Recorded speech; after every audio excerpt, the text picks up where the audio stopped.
Live and let live. That is how the saying goes, but now we seem to have a new version. Live and let die.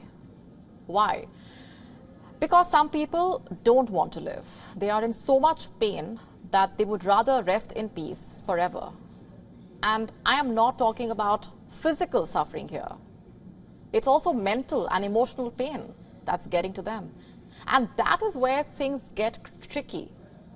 You see, in case of incurable and painful terminal illnesses, yes, euthanasia has been a legal option in some parts of the world, but now many are opting for euthanasia over psychological issues.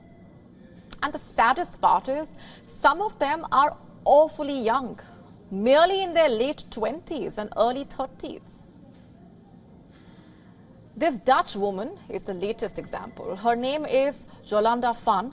This April 25th, she would turn 34, except she doesn't want to. She plans to die that very day. Why, you ask? Because of her mental health. She has an eating disorder, recurrent depression, autism, mild learning difficulties. She was diagnosed with all of this when she was 22. And since then, she has not been able to sustain a job or live a so-called normal life. She has family, a few friends, a boyfriend and a little dog, but still Jolanda describes her life as constant pain. She says she lives with a mask on, hiding how she truly feels. She feels overstimulated, chaotic and lonely. And all the therapies that she has tried have failed to make her feel better. So what's the solution? Jolanda believes the answer is death. And ever since her counselor told her that euthanasia is an option, she has only wished for it. You see, Dutch laws permit euthanasia for psychiatric reasons. Netherlands, in fact, was the first country to legalize euthanasia. Euthanasia solely on mental health grounds has been allowed from the start. Legally, Jolanda checks off all the boxes. She is going to opt for the procedure. She thinks it is death in a dignified way.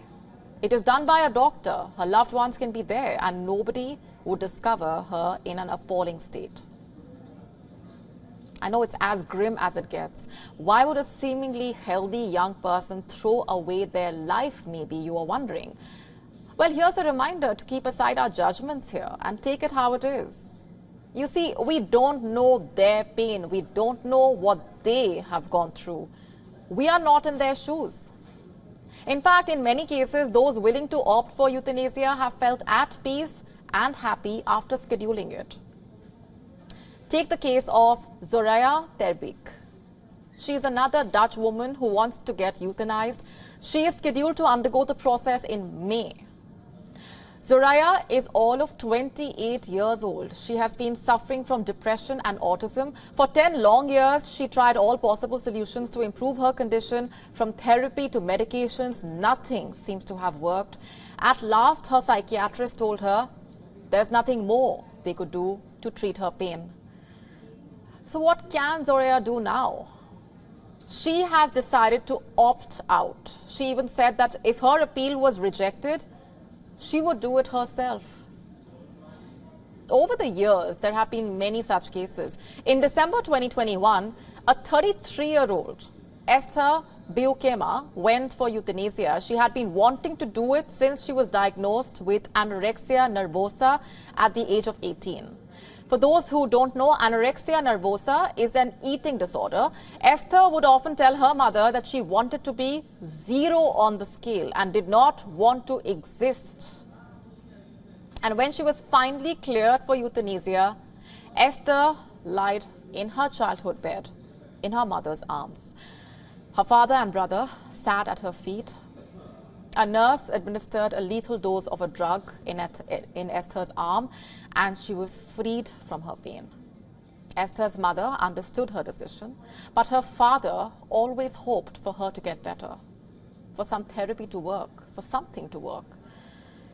You see, it's a hotly debated topic. While many countries allow euthanasia over physical pain, it's not clear how does one apply those rules to mental suffering. The pain is equally valid, of course, but it's also complicated. What are the parameters? Can it be described in clauses? Can human emotions and psyche ever be that straightforward? To stay up to speed with the latest news, download the WION app and subscribe to our YouTube channel.